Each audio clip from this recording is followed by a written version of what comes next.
Welcome to the Internet Reviewed, where I'm taking a look at the online world, one content creator at a time, to help you know who's worth following and when to smash that mute button. Now, today's review is one that was a viewer suggestion, and it's something for anyone interested in one of the biggest stories in the world at the moment. One of the biggest stories of our time, actually. That is the rise of China. Hi, Kenny. My friend Kenny here sometimes helps me with these reviews. If you want to get to the bottom of just about anything going on with world trade or the global economy these days, one of the big clues is to look at what China's doing. But what China's doing is a huge story, made up of hundreds of smaller stories, actually. China. And making sense of it all is a tall ask, not made any easier by the Chinese government's aversion to transparency. Who would have thought that one of the best sources of information on this topic would be a YouTube channel run by a middle-aged guy called Kevin? Good afternoon and welcome to Inside China Business. My name is Kevin Walmsley. I'm from the United States and I'm 56 years old. Kevin's channel is growing fast and getting a lot of love. Brilliant analysis. This channel is the best dealing with China business by far. One of the best geopolitical channels about China. Consistently the best researched business analysis on YouTube. And if all that wasn't high praise enough, it's even been called perhaps one of the most important channels in history. Although I have found the odd detractor too. Total disinformation and anti-American, anti-West nonsense. My take is a little more complicated than both of those extremes, so let's get into it. Now, firstly, a big shout out and thank you to Darren, who sent this channel through to me as a suggestion. Inside China Business channel for you to review. I don't think I would ever have stumbled upon a channel described as key insights and strategies for global business owners and managers from inside the world's factory and supply chains. But I'm really glad I know about it now because I think it's a really interesting channel with a lot to offer, and I think you can get something out of it even if you're not a global business owner or manager. So, what is Inside China Business all about? Well, its host, Kevin Walmsley, has been living and working in China for over 13 years. I'm also a veteran. I was in the American Army for 9 years, Signals Intelligence Branch with tours of duty in Germany and in Hawaii. Most of my adult life I've been in business, mostly in asset management, capital markets, and private equity. He now runs a business from China connecting importers directly with Chinese factories. In Darren's email suggesting this channel, he wrote, I find Kevin does some amazing research and insights into how China's business and economy is growing quietly but quickly, versus how the US is making a lot of noise and failing. And I think that's a really good Kenny. And I think that's a really good summation of the content at Inside China Business. In fact, sometimes the US's failure in the face of China's success is quite explicitly the message. And it is with hopelessness and despair and sadness that we see the condition of the United States now. If the United States were an aircraft in flight, all of the warning lights would be flashing red. The 20th century was the American century. The 21st will not be. The problems we have are deep and structural and fatal. We cannot beat these people. They cannot be beaten, not in a trade war, not in an economic war, not in a war of any kind. Now, Kevin's not the only guy on the internet saying these sorts of things, but I think what sets him apart from so many other commentators is firstly his perspective and insights as an American businessman with on-the-ground experience in China, but also that he usually makes a really strong case for his claims using lots of detailed and well-sourced evidence. Or as @GregoryEdwards9097 put it, not some streamer sharing their opinion just to hear their voice, but non-stop info on something that no one in the West knows. That's not quite true. A lot of the facts and figures and statistics and forecasts that Kevin uses are from Western publications. He quotes Western media outlets, Western governments, Western think tanks and companies and industry bodies. So it's not really true that no one in the West knows this stuff. It's more that there aren't many people putting the pieces together the way he does to paint a picture of how things are in any given industry, sector, company or country. Spoiler alert, that picture is usually some variation of this observation. China has taken over, one by one, the key supply chains for everything. Every single industry, just about every single product in every industry, it doesn't get made without somebody in China performing some vital function in order to get it done. The other key, I think, to his channel success is that his videos are really clear, frank, packed with information and punchy. They're often under 10 minutes long, rarely more than 20. I hate watching videos that are interrupted by ads, so whenever possible, we keep them under 8 minutes.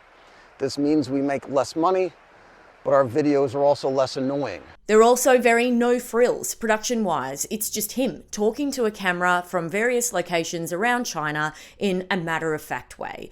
Something a lot of people appreciate. No monkey business, no fanfare, no promotions, no sponsorship advertising, straight-up research-based information. So, we get videos on how Chinese company Comac is killing Boeing in the passenger jet space. Unless Boeing and Airbus figure out how to build planes a lot faster than they are now, Comac will sell every single plane they build. Videos about how Chinese cars are going to crush the American auto industry. This generation for legacy car makers from the United States and Europe and Japan is likely the last. And videos about how China's universities are beating just about everybody's. The Chinese universities now dominate the world rankings for hard sciences. In physics, the United States didn't show up in the top 10 rankings at all. I find the videos that narrow in on specific examples of Chinese manufacturing might and how that compares to US capabilities particularly eye-opening. For example, this one about how Chinese factories build fire trucks for $400,000 in 6 weeks, while fire departments in the United States are paying 5 times for this same equipment,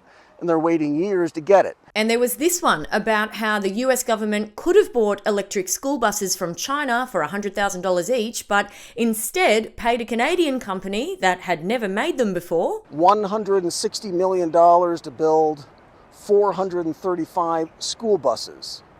Now the company is bankrupt and most of the buses still haven't been delivered. But it's not just school buses and fire trucks. He's got a heap of videos there on things like China's control of rare earth metals and use of digital currencies and developments in AI and military capabilities. I'm just trying not to get too far out of my depth in the clips that I choose to show here, but I would really love if anyone watching this review who does feel they know a bit more about those subjects, check out Kevin's channel and let us know here in the comments what you think of his videos on those topics. I find that one of the overwhelming takeaways from Kevin's channel, once you've been watching quite a few of his videos, is just the sheer scale of everything China. It's the sort of thing that I feel like you know in theory, but once you've heard example after specific example of just how much China dwarfs the rest of the world in so many different areas, you really start to get it in a different way. China is now by far the world's largest producer of farmed fish and now produces more than the rest of the world combined. Only 10% of all the electronics in the world comes from somewhere besides this tiny small part of China. China has 95% of the global production of man-made diamonds. China builds more ships than the rest of the world combined. I could have made a montage about 10 minutes long using little factoids like that. So yes, China is big, no question, really, really big. I think that's indisputable. However, I have to say that I do think Kevin sometimes over-eggs China's impact in his analysis. And I'm going to use a really simple example of what I mean. It's a basic little case study. So he did a video about why chocolate is suddenly so expensive. I don't know if you've noticed this, Easter nearly sent me broke, but his video gave the impression that it all comes down to one thing. Cocoa prices are hitting record highs. These lines are going straight up for the price of cocoa, which is used to make chocolate. And the reason is that China is buying it directly from cocoa producers in West Africa and going around the commodities exchanges and the traders that previously handled all this trade. In other words, African cocoa producers are selling directly to buyers in China, and that supply is being taken off of our markets and our cocoa prices are going up. He pointed to the fact that a few years ago, China invested in cocoa processing factories in West African countries where most of the world's cocoa is grown. China goes to Africa and helped build the processing plants and warehouses so Ivory Coast and Ghana could process their own cocoa supplies. In exchange, 40% or more of the processed cocoa is sold directly to Chinese companies. And then he attributed the entire market deficit to those deals. China lends the money and builds the cocoa processors and warehouses and flips the global cocoa market from a surplus of over 200,000 tons to a deficit of over 200,000 tons. In 2024, the deficit in our markets is 478,000 tons because the suppliers in Africa are now selling directly to buyers in China. Now, I looked into this a bit because I found it really interesting. All the news reports I'd seen about the cocoa crisis and soaring chocolate prices referred to other factors, including bad weather and aging trees and crop diseases. I'd also seen reports on the impact of illegal mining on supply because it causes serious destruction on cocoa farms. So why weren't any of these news reports mentioning China as a factor? Maybe because those Chinese factories Kevin's talking about only account for a fraction of the total production in Ivory Coast and Ghana. Chocolate industry people do acknowledge that the Chinese deals have some impact. They say, given the supply constraints of recent seasons, every cocoa bean counts. But I just think Kevin's video was a little bit misleading in the way it made out that this was entirely due to China's activity when there were clearly a number of contributing factors. So we're probably wondering by now, why is this guy making these videos? Who are they for? What does he get out of it? Is he being paid by the CCP for sure, as a few commenters have wondered? And I guess we can't rule that out. But here's what he has to say. The channel is a resource for business executives and managers and investors, first and foremost, who are trying to understand China's economic system and the business landscape. We wanted a community of people here on YouTube and Substack made up of folks who wanted to learn and share insights about how to live and work in China or with China. We wanted a community of executives and managers and engineers and business owners, people who have a lot of people in a lot of places who are depending on us. We have to be well informed, and the consequences are high if we are not well informed. We have customers and employees and partners and investors who trust us to make good decisions. It seems he's also doing it out of a sense of frustration that the mainstream or Western media is failing to properly portray what's happening in China or what's happening because of China. One of the motivations for doing this YouTube channel was that there were so few reliable sources of information about China in mainstream news media and even on social media. There had to be an audience of people like me in business who needed to have a strong understanding of what is happening in Chinese industry. And we felt deep down that our own news media and our political leadership was either lying to us or lying to themselves or listening to people who think they know but who don't really. He also feels the media gets its priorities wrong, missing the big picture when it comes to China. For example, he's done a video where he points out that while there's been plenty of media coverage on the tariffs, which are of course a big and important story, there's not much coverage of the fact that China's export ban on tungsten means the Pentagon is struggling to get its hands on the stuff, which is crucial for its weapons and defense systems. China and the BRICS countries own the top of the supply chain for just about everything. Tariffs don't matter up there, and it's they who decide whether and where anything gets made.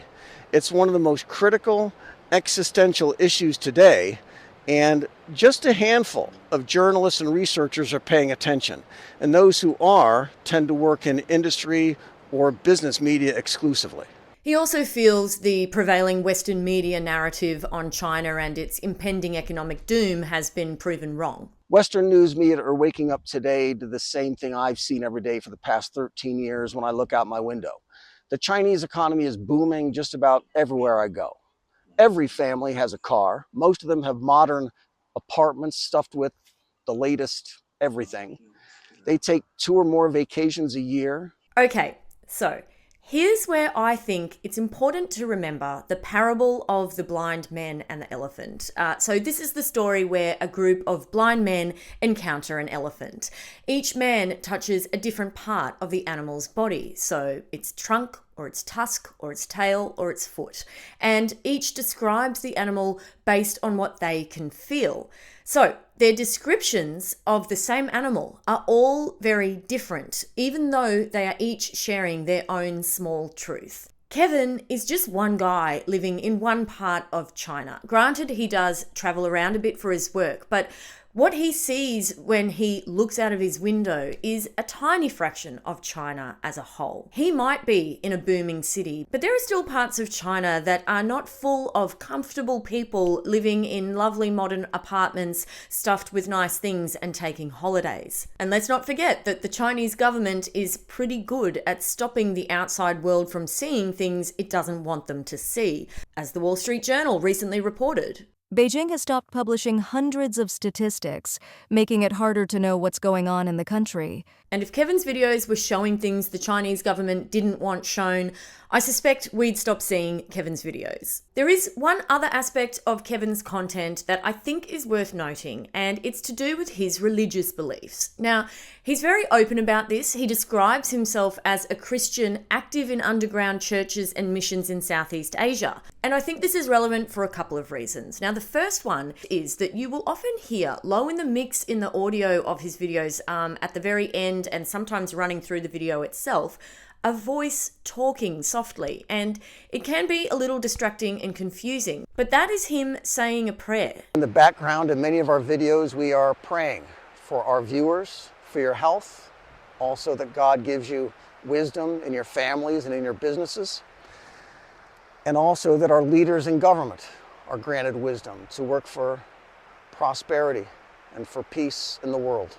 So just a heads up, that's what you can hear if you're wondering. I have seen a few comments where people think the audio's been distorted, but I think that's what's going on. But the second reason I'm noting his faith is because I think it does affect the way he sees things sometimes. For example, he did a video titled "Why China is Winning," where he says that China's boom is a literal miracle and attributes it to the growing number of Christians in the country. If you put a chart of the growth of the Christian church in China and a chart of the economic growth in China in just 30 years, it's the same chart. It's two charts that start at zero and then go up in a straight line. A parabolic curve, basically. The economic growth that we've seen here was impossible. It's absolutely impossible. And everybody's been trying to make sense of it. How did it happen and why? And all the analysts and all the experts have been wrong. All the economists and all the investment banks and all the professors and all the universities. They were looking for some cause and effect relationship that could explain it all. And somehow they missed the biggest story in the history of the whole world. Now, when I watched this video, my mind immediately jumped to Africa, and I thought, well, there's a lot of Christians in many African countries and they're not having the same economic experience. And then I saw this comment on that video, which I'll share with you to make the same point. I am Kenyan. Kenya is a very religious country. Despite our Christianity, our economy is in the dungeons. Christianity or religiosity has no correlation with economic development. The economic miracle in China is not a religious miracle. It's the result of decades of good planning and single-mindedness in focus, effort, and coordination. There was also a video he made, the video was actually about fertilizer stocks, but within it he was saying that climate change is apparently a good thing because the increased CO2 is greening the planet and helping boost food production. When we hear the term climate change, especially man-made climate change, we usually think of terrible things, deforestation in the Amazon, or people cutting down trees across Africa and the Sahara is growing, or how the Colorado River, for example, hasn't reached the Pacific Ocean like 1 year out of the past 30 or something like that. And all those things are true, but the reality in the big picture is much different and almost unambiguously positive. Because the earth is greening getting greener at the fastest rate in world history. And the scale of the greening is immense, and it probably explains more than any other single variable why we're seeing the record food production that we are. And unlike most of his videos, I found this one was a less well-evidenced claim. And for my money, the idea that climate change is unambiguously positive because of greening kind of grossly overlooks the many other risks and downsides that come with it. And saying that it probably explains more than any other single variable the increased food production is overlooking the dramatically improved agricultural practices that the world has seen in recent decades. And I thought it was odd that he would reach these conclusions without showing good grounds for them, but I think there's a clue as to why he sees it this way at the end of that video. God has given us a perfect world, a gift, in perfect balance. And when we take care of it, and when we take care of each other, we have everything we need. I can't read his mind, obviously, but hearing that definitely made me suspect that this might be revealing of the belief, which is shared by a significant number of Christians, that climate change is nothing to worry about because it's all part of God's plan. It's not a belief I subscribe to. I don't think it's one backed by much evidence. So I'm just mentioning it here because for me, that's an area of his that I would be inclined to be a little wary about. Still, on the whole, this channel gets a recommendation to follow from me. Inside China Business, I think, offers some really interesting information. It's good information for the most part. Even if you don't agree with Kevin's overall conclusions, it's all really well sourced, so you can check up on it for yourself to see what you think. And I just see his content as a valuable data point for conversations around the big picture of China. It's like he's made a collection of some of the many little stories that make up that big story of China, and it seems that it's actually intended that way. This channel is designed as a library of sorts, even for contents of just temporary news value, like a new computer chip or a new government policy, for example. We try to explain it in a macroeconomic context, in a long-term context, why it's important and newsworthy beyond just today. For each video, we also share links where the information can be found and independently checked for yourselves. And I would love to hear from people who know more than I do about China and global trade and finance and AI and military technology and all of the other things he's done videos on there. If you think my overall take on this is way off the mark, and that I've been sucked in by some kind of pro-China Psy-Op, let me know and I'll be happy to revisit it in another video and make any necessary corrections. But that is all from me for now. Thanks again to Darren for the suggestion. I do check out all of your suggestions. I have them in a very big spreadsheet. There are a whole bunch that I'm hoping to get to and do reviews on. This one just sort of jumped the queue a bit because I felt it was such a topical subject area. My email address is theinternetreviewed@gmail.com. Kenny and I read all of them and hope to get to the next one soon. You soon become overwhelmed that China dominates all the supply chains of all the important materials in all the industries.